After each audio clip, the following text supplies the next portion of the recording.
Good morning, campus family. You're tuned into this week's episode on the Campus Morning Show. I am your host, Gifty Sedem. Today, I have with me Ms. Joy Ohima Yilbert, the 2023-2024 Deputy Speaker of the SRC and the 2024-2025 General Secretary for the SRC. Ms. Joy, you're welcome to the episode. Thank you very much. So, Ms. Joy, the 2024-2025 SRC election, you contested for the General Secretary. What inspired you to contest for it? Okay, so it was my deep desire to serve the student body, and I found the SRC as a bigger platform for me to do that, to make sure student voices are heard and to ensure that concerns being raised by students are addressed. Okay. So, how has the administration been so far? So far, so good. I mean, it's not the best. Nothing is ever perfect, but it's been good, and we are sailing through. Okay. And it's been about 6 months since your administration took over.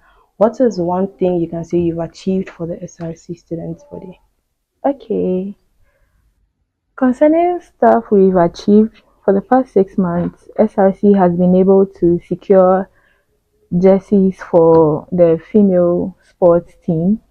We've also been able to ensure the temporal pitch that's across the contractor site is being prepared.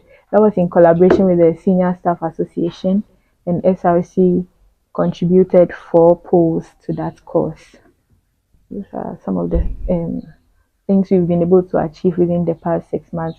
I'll also say we've been able to um, ensure that 2 students from the Yellow Kobo municipality, sorry, who are also students of the university, have been able to secure scholarships, which we engaged with an entity.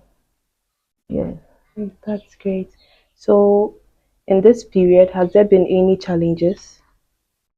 Talking about challenges, yes, we faced some challenges, financial challenges, securing sponsorships, and among others. Yeah. Okay.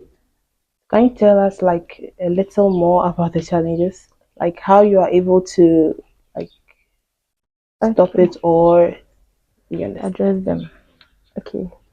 So with the challenges, there are some that is between the SRC and management. You always not have everything happening so smooth. So sometimes we lobby, we go back and forth, and then we end up arriving at a final destination where either this party is having the upper hand in whatever it is, or the other party. Yeah.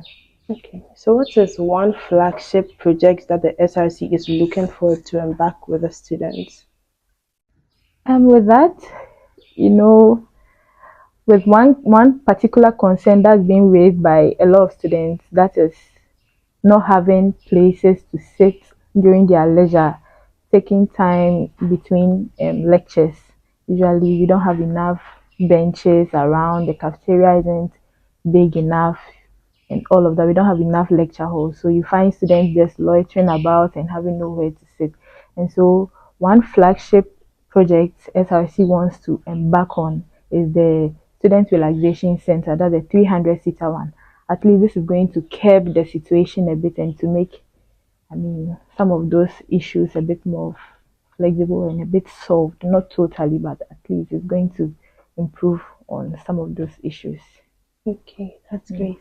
So following the recent state of address the president gave, we were promised published budgets for the students to go through and know how is that going through.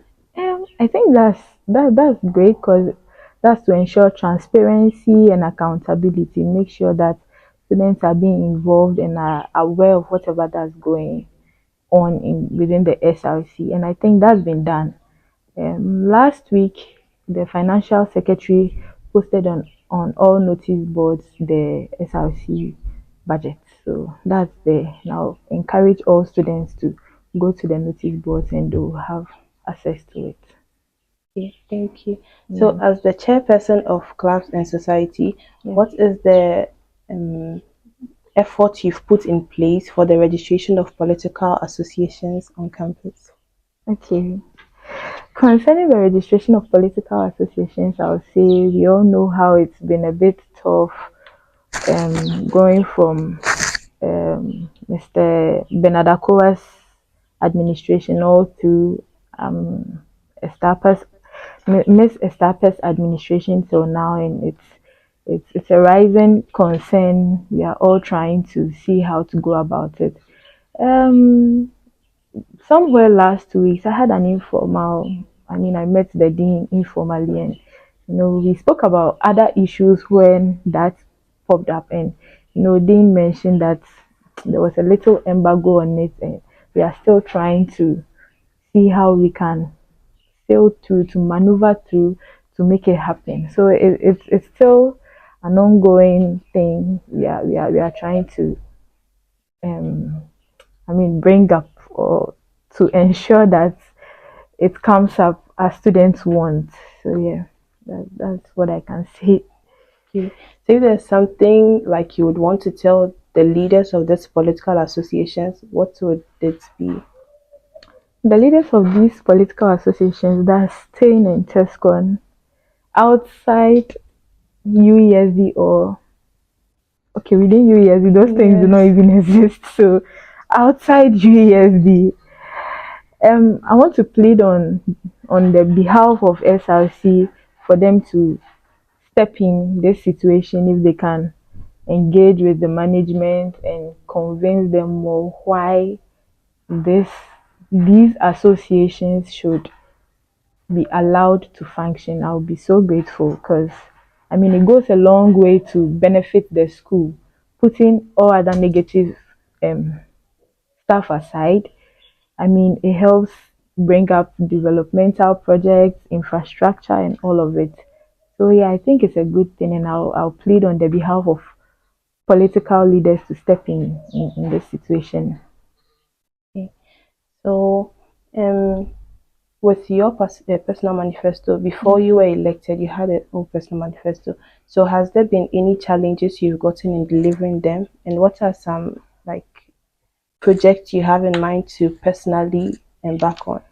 Okay, I'll answer the last question first. Okay. That's a project I really want to embark on. That's the suggestion box project. And why that?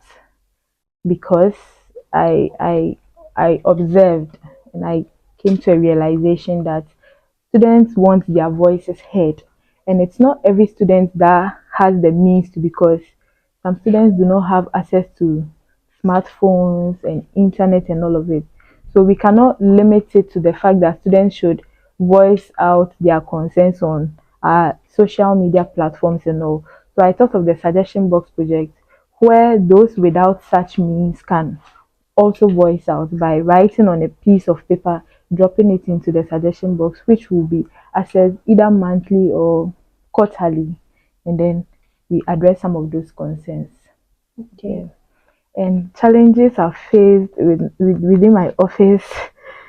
Um, as I always say, it's not smooth everywhere. So sometimes you have certain miscommunications, you have certain ups and downs within your workspace, and that's totally understandable. Yeah. Okay. Thank you so much.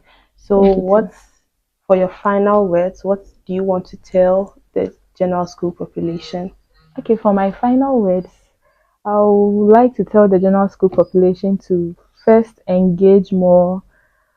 Anytime there's an activity, a seminar, whatever it is, we are a community, and for that to work, we need engagement. So I'll encourage students to engage more in SRC activities, activities of UESD, whatever it is. I'll also encourage students to take their education serious, because our main reason here is to learn and to pass our exams.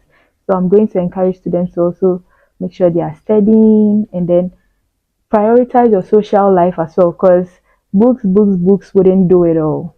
So you should also prioritize your social life, network, and all of it, and in the long run it's going to benefit us.